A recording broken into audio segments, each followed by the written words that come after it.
Hello, friends, and welcome back to another episode of the Liberty Weekly podcast. I'm your host, as always, Patrick MacFarlane.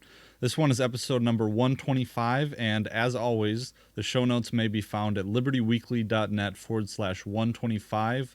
You may also find the video version on YouTube and on the Libertarian Institute at libertarianinstitute.org/Patrick.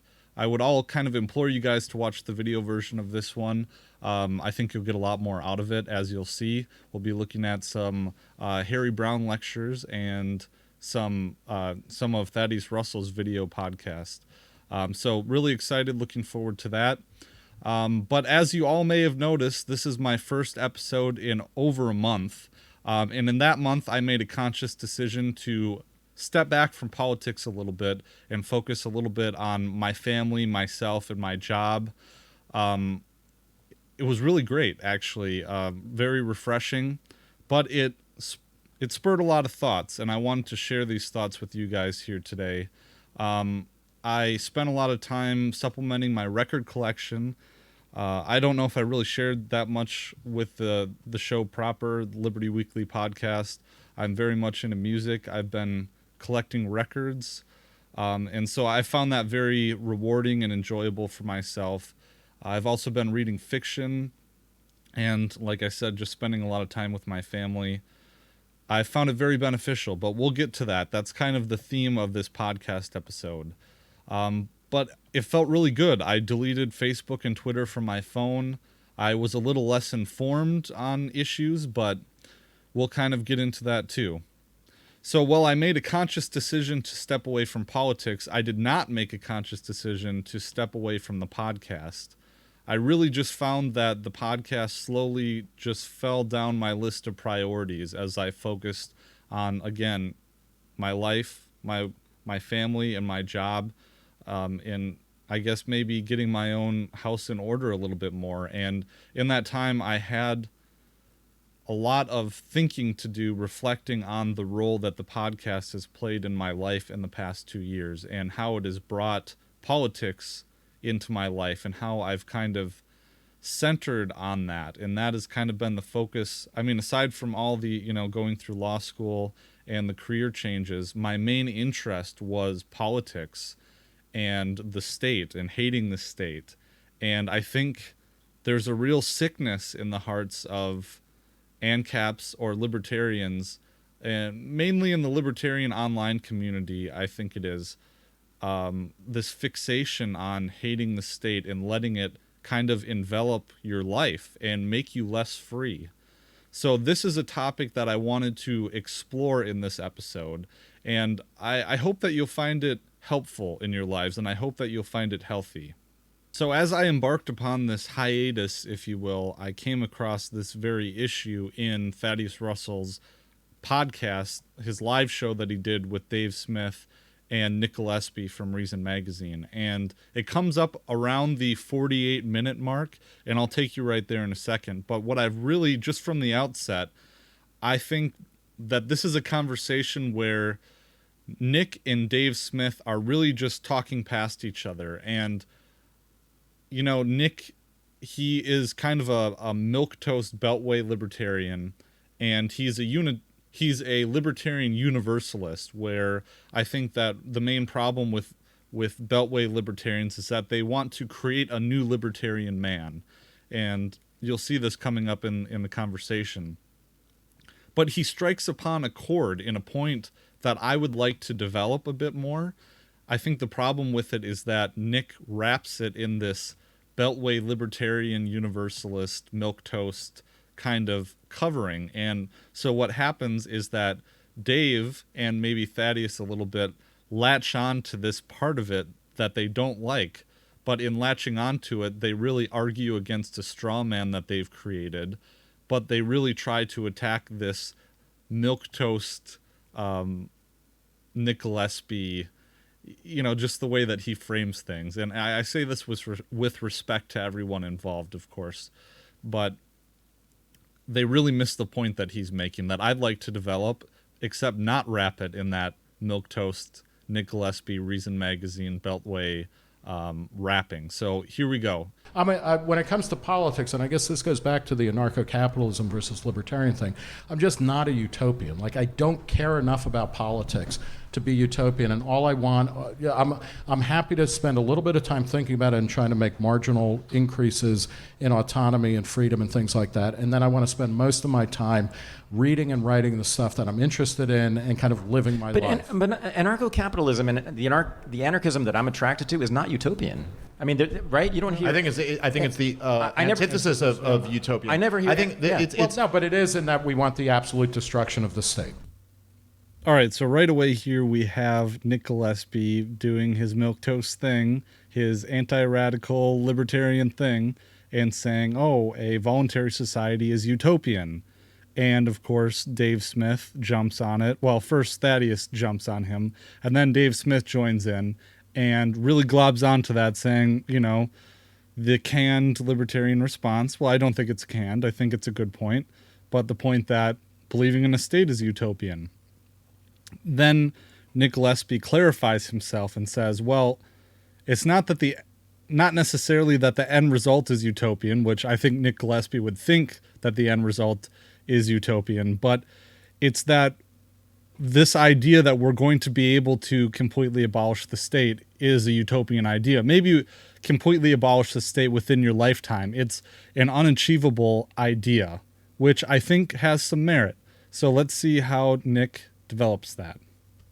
Yeah, but they don't. No. But ANCAPs don't talk about utopia. Marxists talk about utopia. Socialists talk about utopia. But I've never heard an ANCAP describe the perfect society that's going to arrive once we, eliminate the state. Right? I think it's more utopian. It's much more utopian to think that we're going to have a state that will remain small than it is to think that we could abolish the state. I mean, look, what more proof do you need that a state, the United States of America, the country that we live in right now, was all founded by these guys who had really thought about the checks and balances and the power of the state. These geniuses. We are sitting in the biggest state that has ever existed in the history of humanity. Are you more free than your parents were? Just and not in terms of is the state bigger in terms of the amount of money? Both are true. The state is bigger, and I am freer. So that's all I'm saying. I'm not gonna burn the last 120 years or whatever I have, or 140 years I have left, but trying to get down to zero there, because it's I can be more free now, and I'm not going to be able to I'm not going to be able to strangle put the state in a bathtub and strangle it. But like a fetus. Okay. Because if it's a kid, sure. Well, there'd be no. Even in the second trimester. Okay. Well, look, I'm going to borrow a thought from the brilliant Scott Horton, who's one of my very good friends who's been on the podcast before. Yep. And what he said, look, if you're judging the Soviet Union, okay, you don't judge the Soviet Union morally or judge them as a society by how the wealthy, politically connected in the outskirts of Moscow lived. You judge them by the gulags. You judge them by the people in Afghanistan being carpet bombed. That's how you judge them. So if you're judging our state today, you don't judge it by the fact that I'm a little bit freer than my parents are. No, but you judge them by the. Let me just finish my thought. You judge them by the prison industrial complex. You judge them by the million dead in Iraq. You judge them by the genocide going on right now in Yemen, okay, where there's babies starving to death because our state, this powerful state, has signed off on the Saudi war. Okay, which is really our war. So that is, I am a little bit freer than my mother was, okay. But my point about a state, my point is that the utopian model is that we could have a limited state, that this power, this group that has a monopoly on aggression, a monopoly on the initiation of force, they'll be in charge of limiting their own power, and they will keep it limited. So this is the point where Dave really misses the boat here. And everything here that Dave says is correct. I agree with all of it. And Dave does a good job in his typical saber-rattling, firebrand fashion. I love it. But he's just missing the point here. And when he says that it's more utopian to want to have a limited government than to think the state should be abolished, Nick doesn't necessarily agree with that. You see, at least from my interpretation of the video, Dave says that, and Nick kind of nods his head okay, yeah, given. But Nick says, I'm not going to waste all of my life hating the state and chasing this ideal that me, myself as an individual, I cannot change. No matter how hard I work at trying to abolish the state, my singular effort will not make a difference. I just don't think that Nick does a great job of communicating that idea, but I think that's what he's trying to say here. And I think that's right. I mean, not to take away the fact that you should be fighting against the state. And later on, Nick kind of says that. He says, yeah, I've published all these papers and I was against the war every single step of the way. But there's this, we'll get more into this in the show later, but you need to focus on what you can change and what you can't change in the world. And I'm saying this being a person who had all these podcast episodes, and I've done what I can, and I will continue to do what I can. But at some point in time, you have to manage your expectations, or else you're going to burn yourself out. And I don't know. I just think that we'll see more. But Dave and Thad I think just kind of goes over their heads. So Nick, what were you getting at with this? What was the question? You're saying there's more state, but Dave is freer. So what are you getting at?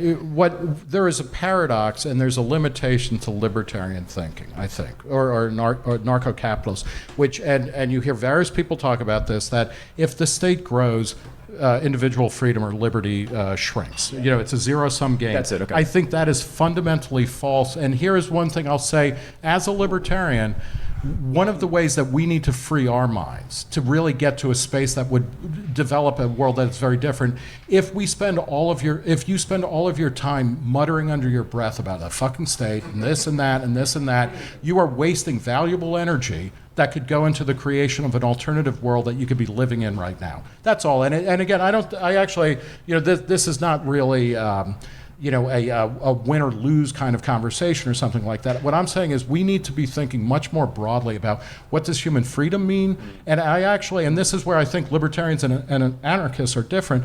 I do think that there are a lot of people who are going to come into the world for reasons that they are not responsible for, where they will have no chance at actually kind of fulfilling their promise or exercising their autonomy. And that is a place where collective action, and I think it's mostly going to be done through the state, it doesn't have to be, can help. And it can give people who have no means, who have no connections, who have no parents, a little bit a step up so that maybe they can live a life that's closer to what they would have lived had they been born under better circumstances. That's all. Okay, so I don't know what Nick is saying here about all this collective action stuff. He thinks it'll be done through the state to give people who weren't born into certain circumstances a better position. That all aside, he is saying here, this is not a win-lose conversation. This is more of a strategy conversation. And sure, I think that has merit to it too, but I get the sense that Dave is kind of treating it like a I'm right, you're wrong situation. And I really think that Nick is just kind of putting up his personal preference. But again, here's an example of Nick's a real message, a message that I think has merit to it, being wrapped in these milquetoast kind of covering. But what he's really saying in this segment is the message I'm trying to drive home, is that, and I would change this a little bit, but when you spend all your time going around muttering about the fucking state this, the fucking state that, you're really wasting your energy and you're making yourself less free by being so negative and focusing on that. And I will take it a step further and say that one thing I've noticed in the libertarian community online is that the state starts to become this boogeyman that is responsible for every single fucking thing that is wrong in your life. You externalize it and you get wrapped up in this spiral of negativity about the world around you and about the society that you interact in. And I've always tried to have my show be a positive outlet, even though I have been kind of negative at times throughout the show, and I have kind of a negative outlook, or at least I have in the past. But you need to spend that time, not, yes, the state is evil. Yes, we need to work against it. But when you let it be the end all be all of your life, you're not setting yourself up to have a good time. And I think that's a fundamental problem with what Nick is getting at with this libertarian utopianism. Yes, he does mean it in the way I think is ridiculous, but he also has a point here. And I think that in this next segment coming up, Dave really just gets into, not really, I guess, a straw man. Maybe he goes after this idea that, liberty versus freedom, and yes, there's more government now, but I'm more free, but it's at the cost of liberty. I think that's aside the point. He's externalizing and attacking the evils of the state, which is all well and good, and I think Nick would agree with that, but he's missing the point that Nick is trying to make, that I just made. Let's see his response. What do you think, Dave? There's kind of a difference between freedom and liberty. So the reason why we have more freedom today is because of the market growing, because of technological advances. I mean, that's where the freedom comes from. But the state growing bigger and bigger does come at the expense of liberty. So you might be in a situation where, look, I mean, you could argue that somebody who's sitting in a jail cell today in America has a higher standard of living than a middle somebody class person in the Depression, right? Or well, yeah. Yes. I mean, maybe, but they have far less liberty. So the state comes at the expense of liberty, not necessarily freedom. And all of the advances that we've had have come from technological innovations. Absolutely. And those will be crushed if the state keeps growing bigger and bigger. So no, but they aren't. They're not. The state keeps growing bigger and bigger, and technological innovation changes more and more stuff. That seems like it's an empirical Nick, question. that seems like a fundamentally anti-libertarian argument. You're saying that all I'm saying is, like, don't waste all of your time worrying about the state. But that's what socialists in this fucking neighborhood tell me all the time, right? Because they're obsessed. Don't worry. They're obsessed with the state and growing the state. I mean, this is but I say the same. I say what Dave's been saying, which is to them, to these communists when they're on my show and when I meet them on the streets when they're not yelling at me, that they say, don't worry, Thad, you're very paranoid. Of course, there's going to be freedom under a giant state apparatus, and in fact, the more the state is, the larger the state is, the more freedom there is. So you're sounding like a Marxist again. No, and you sounded like a Marxist yesterday, by the way. Well, So I'm worried about you. If past performance is any indication of future outcomes, I'll sound like a Marxist tomorrow. Okay. But I mean, no. But because I'm not saying I don't want the state to be larger. I want the state to be more limited. Yeah. Absolutely. Okay. But it just fundamentally, I'm not interested in having a long, drawn-out conversation about how do you get to zero. My question is, how do you get closer to zero? How do you move in that direction? And then also recognizing that, wonderful things happen all of the time because of free markets, because of innovations, and actually it's not even economics. Like I also think the libertarian movement and the ANCAP stuff, it's too focused on economics. What makes people free are people who say, fuck it, I am living the way I want. Yes. And I'm not going to be talking about marginal utility and blah, blah, blah. It's like I am deciding how to live my life the way I want to, taking risks. There was a great book about that. It's called A Renegade History of the United States. Yeah. By the way, a phenomenal book, which I really very much enjoyed. I would love to I think see that's that a false pumped choice. into the national high school curriculum. So at this point, Thaddeus and Dave, or mainly Thaddeus, says, "You're starting to sound like a Marxist. I'm worried about you." And I'm not sure, doesn't Thaddeus sometimes sound like a Marxist a little bit? But I think that they're really, again, missing the point here. Nick is not saying, okay, don't worry about the state at all. Nick is saying, like what I've been saying over and over again, he's just saying, you can't be 100% all the time completely enveloped with the state. You need to focus on yourself, focus on what you can change. I disagree with what he says about the endpoint being getting closer to zero, because I don't think he fundamentally wants to get to zero. I think the endpoint should still be zero, but you should also want to make every step that you can in that direction. And we did the episode with D.K. Williams of the law. I think he made several good points. I think I would be a little less pragmatic about it, but there is something to be said. I think we need both people. We need firebrand radicals. We also need people who are in the trenches being a little more pragmatic about it. And you can be a firebrand radical and still be in the trenches and keep your morals and your principles. I think that's a possibility, one that I'm exploring in my own career. But, again, and we'll see Dave's response. I don't quite remember what he says next, but here goes. Like, I just don't. To me, I think it's a false choice to say you can either talk about marginal utility or you can live your life the way you want to live it. But let me just get, look, I'm saying, who is a better example of living their life the way you want to live it than me?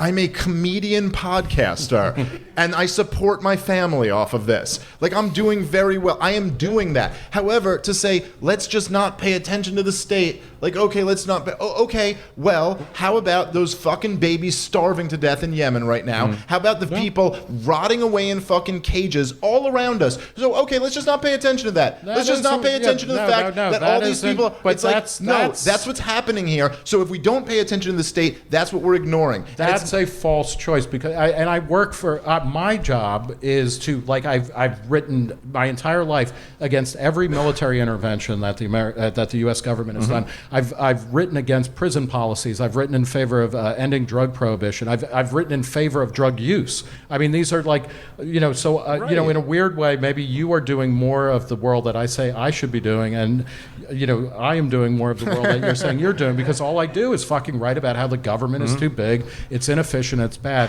What I'm getting at is I hope a broader conception of saying, if libertarians are obsessed to the point of distraction with the size of government every time and in all ways, I think we're shutting down a portion of our brains and our energy that could be devoted to just getting on with freedom.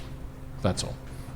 And I think that's more of a personal kind of predilection, or a default setting. I would never argue that this is what everybody should believe or anything like that.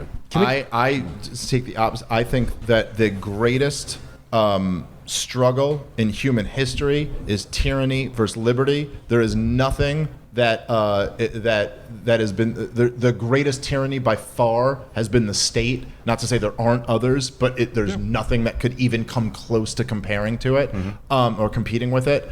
And there's nothing better you could spend your time on than that. And you could say, well, yes, I don't like the war. Your stand-up is ending the war in Yemen? Yes. No, and I'm not saying no, but it's like, yeah, then we're doing the same work, right? Okay. No, I'm not.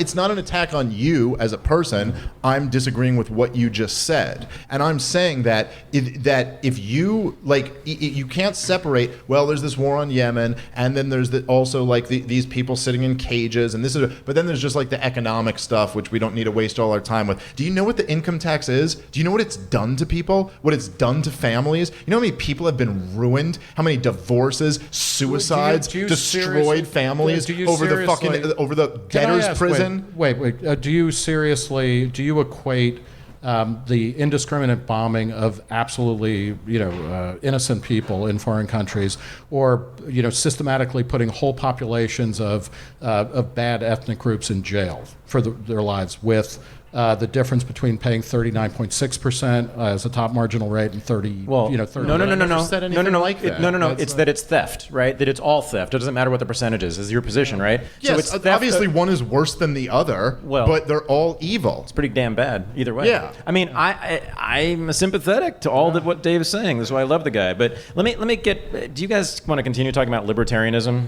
Sure, why not? So first off, I'm really going to disagree with what Nick Gillespie says about they get into it later, and maybe that's a topic for another episode. I'm going to stay focused on the role of hating the state in libertarianism, we'll say. I really disagree with Nick on what he eventually says the role of the Mises Institute is, which ANCAPs or voluntaries focusing way too much on economics and all of that jazz. I disagree with that. I think we all have our own roles, and we need to specialize in those roles. And the Mises Institute plays a very important role, getting down to the brass tacks of the boldface economics of it. But I also disagree with Nick in saying that there are plenty of people at the Mises Institute, and there are plenty of voluntarists and ANCAPs who really drill down the morality of it. And Thaddeus kind of chimes in and says, no, the point is that it's theft. It's all theft. It's all immoral. And yes, he's spot on there. I think Dave makes the mistake here of thinking that Nick thinks we should. he thinks that Nick is saying that we should not focus at all on the state, which is not what Nick is saying. Nick is saying, again, I think he put it very plainly, do not focus on the state to the point of limiting your own freedom. I think that's a pretty reasonable position to make. Dave is really taking this stance of, no, it needs to be 100% against the state all the time. There's no room for anything else. The state is the greatest evil. I think that's not what Nick is saying. Nick is saying, let's just not 100%. All of our energy goes into hating the state. Let's also work on these other things, work on creating more freedom for ourselves. Dave just gets way too wrapped up in that idea, I think. And I hope Dave sees this, and I hope he watches it. Maybe if someone is part of the inner circle, I would suspect that he's thought of these things before. And again, I heard that there was some things going on behind the scenes between Dave and Nick, and so maybe I won't apologize for Nick, I won't carry his water for whatever happened there. I am disagreeing with some things that Nick says, but I agree with what I think he's saying. So the rest of this episode really gets into the difference between the Mises Institute and why Nick Gillespie hates the Mises Institute, because he thinks they're just a bunch of racists. But what they really are just thin libertarians. And perhaps this is an episode for another time. I am getting a little bit off topic here, but let me indulge myself, is that Nick's problem is that he wants to create a new libertarian man, a person who is accepting of all different ways of life and who accepts that and wants to endorse it, and he encourages all this. He essentially wants to be so accepting for every single life position or way of life, except white nationalists and people who are bigoted and racist and all those problematic terms and buzzwords. So I reject that. I think it's ridiculous. I think if libertarianism has any merit, it is that it's a thin philosophy, is that we take people as they are. We don't have to recreate someone. And as long as you're not violating the non-aggression principle, you can hold these certain beliefs. We're not going to pick you up and mold you and force you to accept other people's lifestyles, or make you be not tribal, or make you not feel maybe nationalism to some degree as well, pride in things that maybe Nick Gillespie would find silly, but things that are morally acceptable if you don't hurt anyone or don't take any other people's stuff or violate the non-aggression principle. So thanks for that aside. I hope I addressed everything that was in the argument so far, everything that was in that clip. It's hard not to leave a few things out, but we're going to continue on, and I want to develop that point a little bit more and backstop it with some Harry Browne, who wrote How I Found Freedom in an Unfree World. And I think that his insight is very valuable, and perhaps we'll touch on some stoicism too, this idea that you need to focus on what you can change and not what you can't change, because one is worth infinitely more of your time. And, well, let's see. Here's Harry Browne.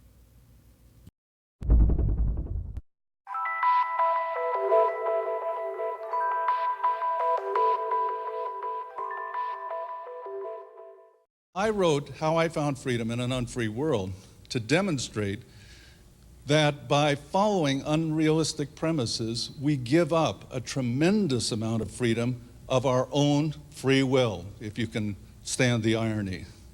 That on our own, without any nudge from the government whatsoever, we managed to give away a great deal of the freedom that we could have. And so I built the book around 3 sections. The second section, if I may begin there, provides specific techniques for freeing yourself from government to a certain extent on your own without any help from the collective, from the Libertarian Party, from anybody else, but just simply doing things that you have control over to make yourself freer from the government or from society or from bad relationships of one kind or another, to satisfy obligations quickly so you can move on to a freer life, things of this sort. And the third part is making enormous changes in your life. Getting out of a bad marriage, getting out of a bad business relationship, getting out of something that you have thought was impossible to get out of and yet you knew was not right for you. providing whatever techniques I could to help you do this particular thing. But now let's go back to the first part. The first part is a series of traps. And I defined a trap as being something that has three elements. First of all, it is an assumption that is widely held by people. Secondly, it is not true. At least it should. I think it's not true if you examine it very closely. And third, it inhibits your freedom. By accepting this premise, this trap, you are giving up a great deal of your freedom. The most basic trap of all is what I call the identity trap, and that is the belief that you should be something other than what you are, that you must be the kind of person that other people expect of you, that you must live up to an ideal that somebody else states. And this can be in big ways, going into the business that your family has set out for you, or it can be in small ways, being in a conversation out here in the foyer and saying what you think people expect you to say rather than what you really believe. I mean, there are huge, huge violations of the identity trap, and there are very trivial ones. But they are the most common kind of trap, and they're at the root pretty much of all the others. But there are others, like the morality trap, and that is believing that you must abide by a code of conduct that has been determined by somebody else rather than you, and which may not fit your nature at all. There are the government traps, a group of them, among which are the belief that government performs some useful function that you must support. And it's very hard for libertarians to accept the idea of that one. But secondly, the belief that governments can keep you from being free, that because government has this great power, you don't have any power at all, which is not true. A very important trap is the despair trap, as I call it, which is the belief that other people can prevent you from being free, that you can't be free because other people won't let you be free. There's the utopia trap, the idea that you can't be free until society is free, and therefore you have to change society, and that's more important than changing yourself, or not changing yourself, but your relationship to the world and the things that you do. And all of this, there are other traps as well, but they all revolve around these three basic elements, and that is that they are widely held beliefs that on closer examination will not stand up and in some way or other inhibit your own freedom of action, so that you are not living the kind of life that you can imagine would be better for you. Now, I begin the book with three basic premises in discussing the identity trap. The first is the realization that every individual, by nature, by virtue of being a human being, is pursuing happiness. And what do I mean by happiness? Well, happiness can be defined almost any way that you choose to do so, and you can reach a whole lot of conclusions depending on the way you define it. But really, happiness, I think, is very simple. It is the feeling of well-being, a mental feeling that we get. Now, happiness can come from watching a good movie, happiness can come from making love, happiness can come from reading a good book or listening to good music, happiness can come from doing good works, happiness can come from making $1 million, happiness can come from all different kinds of things. But what they all have in common is that they all give the person who has done this particular thing the feeling of well-being, as opposed to a feeling of discomfort or anxiety or unfulfilledness or whatever it may be. The second premise is that every individual is different, that what will provide happiness for one person will not necessarily provide happiness for another. And of course, this is a very important realization concerning the identity trap. It is why it is the falling into the identity trap that gets your mother to say, if you just live this way, you will be happy. Take it from me, this is what I did. And it worked out perfectly. I'm happy, you don't see me unhappy, so forth and so on. So why can't you do this and be happy too? Because I'm not you, mother. And fortunately, I didn't have a mother like that, but I've seen enough movies about Jewish mothers to know how common it is. But you get the point. The third premise is, and this, I may not have the best terminology in the world, so forgive me if there's a little bit of ambiguity in it, and that is, you control only yourself. Now, by that I mean that really what it comes down to is you cannot think and make decisions for other people. You can only hope to influence other people by creating alternatives that you hope will lead them to choose one thing over another. Now, the alternatives that you create may be sticking a gun in the person's ribs, but he still will decide whether he wants to risk death or obey you or whatever. Or the alternatives that you may create will be offering him money or being a good person, helping that person, whatever it may be. But the point is that he will still make the final decisions. And the irony is that if you think you're going to control others, you wind up being controlled by them. That when you decide that you must control your son, for example, or your business partner, or somebody else, you give up control to that extent over your own life. Because now you must pay attention to everything that person does. Now you must follow that person around and stop him every time he's going to do the wrong thing. Now you must react every time he acts. You must respond in some way, and you are no longer initiating the action in your life. You are now a passive person who is responding to what that person is activating from one thing to the next. And so you have in the process given up control over your own life by trying to control others. Harry Browne was a libertarian candidate for president in 2000. His book, How I Found Freedom in an Unfree World, is published by Liam Works. They're online at liamworks.com.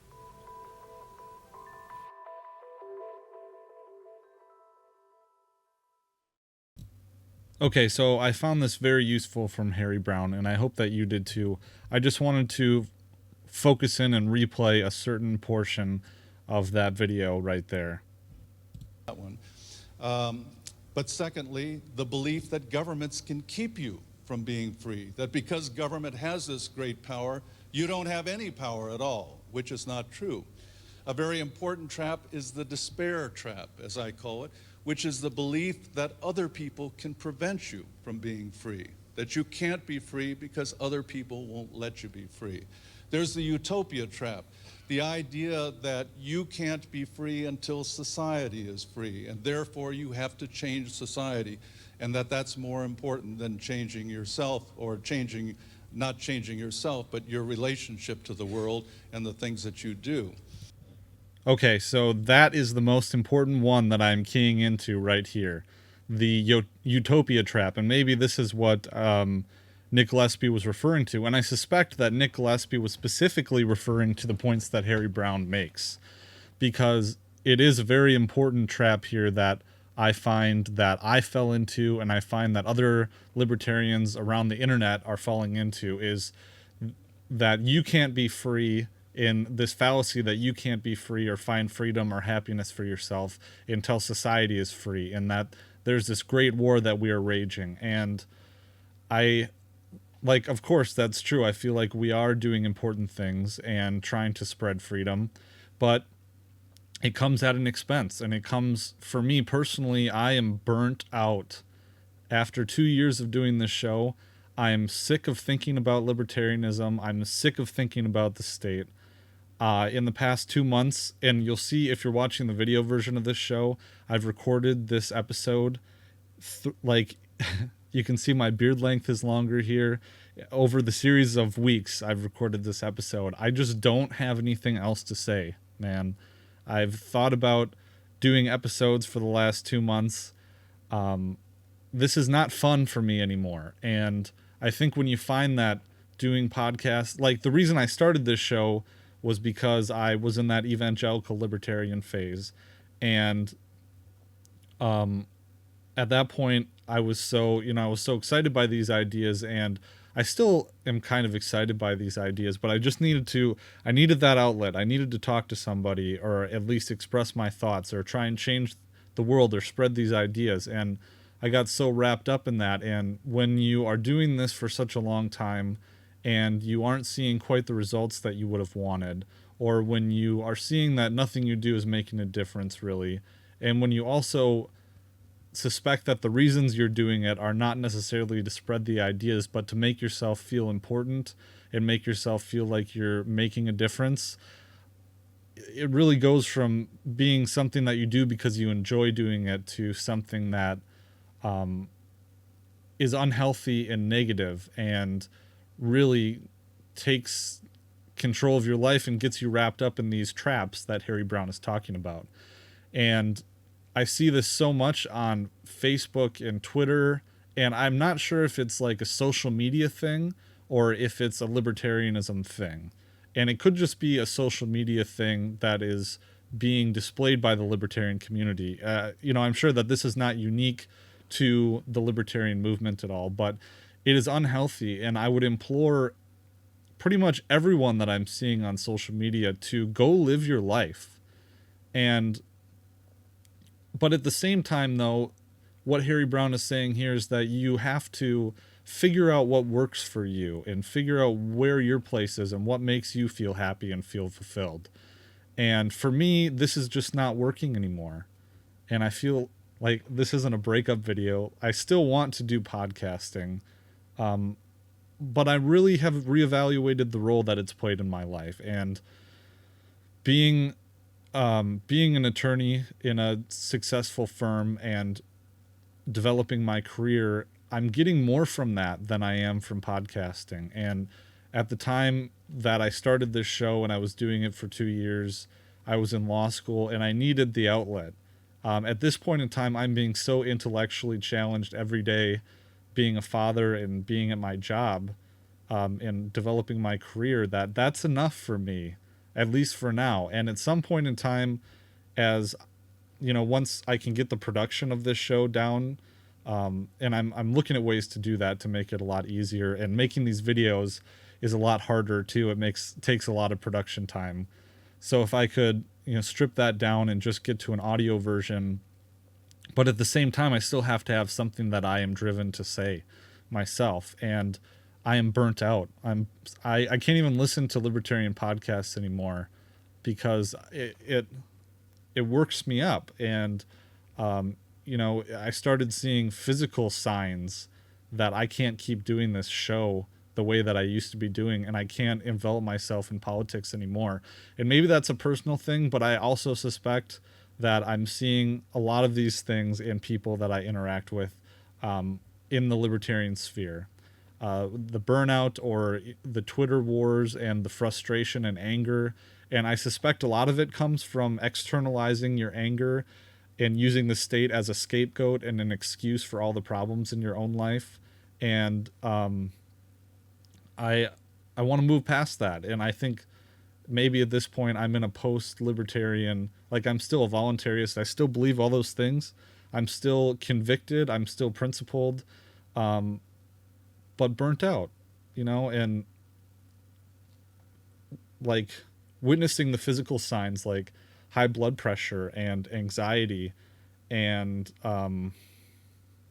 being unhappy and feeling like you're in a rut, in a trench, and can't do that anymore. You have to take a step back, focus on your own life. And like I said, if this is healthy, if I feel like I'm having fun recording a podcast, like right now when I came down, this is a Saturday. I've been trying to get this episode out for 3 weeks, 3 weeks. And I felt like, okay, I have some time on this Saturday. I want to enjoy this. I want to sit down and vent a bit and talk about where I am. I also missed people in the community. I've had a few people that have tagged me on Instagram, or I deleted my Twitter account for the podcast because Twitter is the main source of this disruption in my life, and specifically that I had to get away from. But it's been nice to hear that people are still listening to the show. I felt like everything just kind of stopped indefinitely for the last 2 months, and some people are wondering where I am or what's going on or whatever. But I felt like I need to do some explaining and put this show out. So I hope this episode wasn't too disjointed, but I wanted to walk you along my thought process, and using the Thaddeus Russell, Dave Smith, Nick Gillespie interview and Harry Browne to frame that issue, I think is helpful to explain where I'm coming from here.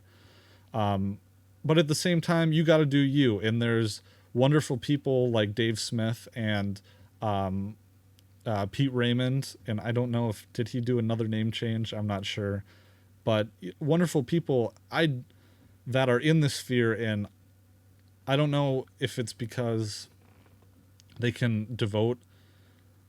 I just don't know how they do it. And Kyle Ancelone is another one. I don't know how you can. I mean, after for myself being there for 2 years and drilling, like, libertarianism and voluntarism was all that I would think about for 2 years, like constantly on my mind, these issues and these different things.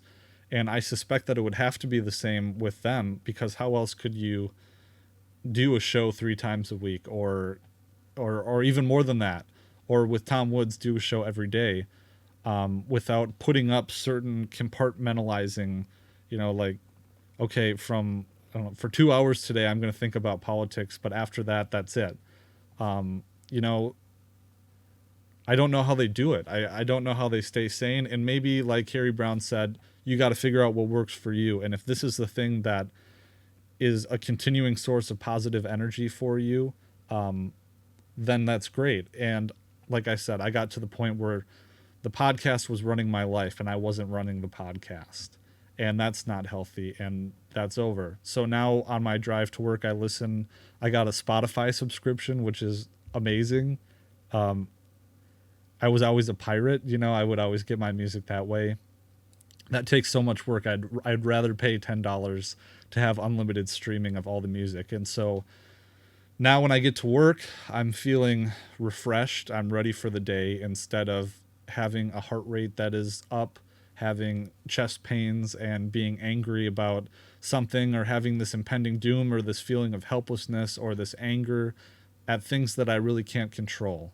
So I can sit down and I can do my podcast when I feel the need, when I feel called, when I feel like I really have something to say, and not let a quest for listens or downloads to really determine whether or not I'm having a good time doing something that I enjoy, or wanting this feeling of progress to dictate or delineate how I feel like this is going, this podcasting, or my political career, or my self-esteem, or what have you. And I guess the reason why I'm being so frank and candid about it is because I suspect a lot of you are in the same place as I am. And I see a lot of you churning your wheels, having unproductive social media conversations, and raging about one thing or the other, and getting yourself so worked up about these things. And, like, don't get me wrong. Yes, it's important to, read and to educate yourself and to take action, but really put yourself first, because you're going to end up limiting your own freedom, as Harry Browne says, and getting in these different traps. And if you're thinking this way, you are, not to say that people are not useful if they don't think this way, but if you're thinking this way, you are a valuable person, and it's important for yourself and for us and for the movement as a whole that you feel fulfilled in your life, and that you don't get stuck in these anti-freedom traps. So what this means for the podcast, I'm not sure. I have felt really, I would like to thank my patrons, especially in this past 2 months where I've really stepped away. I haven't been putting out Patreon bonuses. I don't feel like it's fair for patrons to keep supporting me if I'm not putting out my podcast. There are archives there that you can go through, but so I'm not quite sure. Like I said, I don't want to wrap up the show because I still like it and I still want that outlet. But at the same time, it cost me the same amount of money. Apologies for that.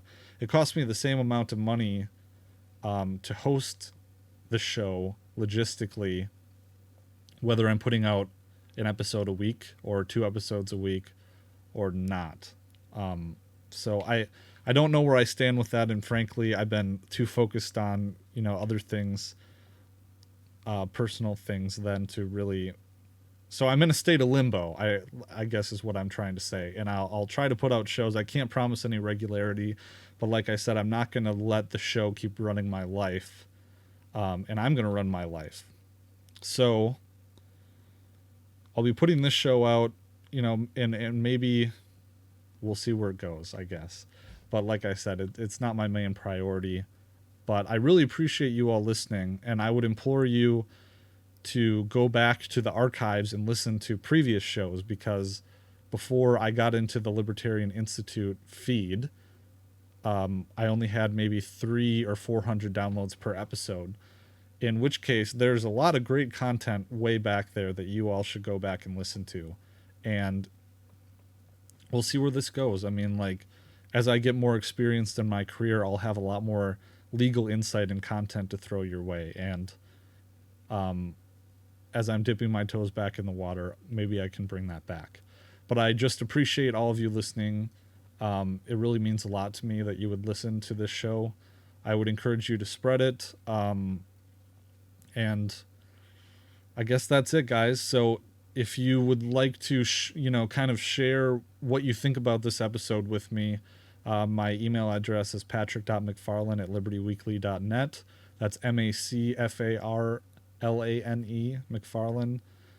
And I hope that you guys, and like I said, everyone has to choose their own path and do what makes you happy. But I would hope that you are being healthy and that your mental health is in a place where it should be, and that you're not, instead of being in your basement raging on the internet, where I'm in my basement right now talking on the internet, but instead of, doing that, focus on your own personal life, your family, your careers, having children, buying a house, getting out of your parents' house, or, creating this freedom for yourself that you are still allowed to have in the system that we live under.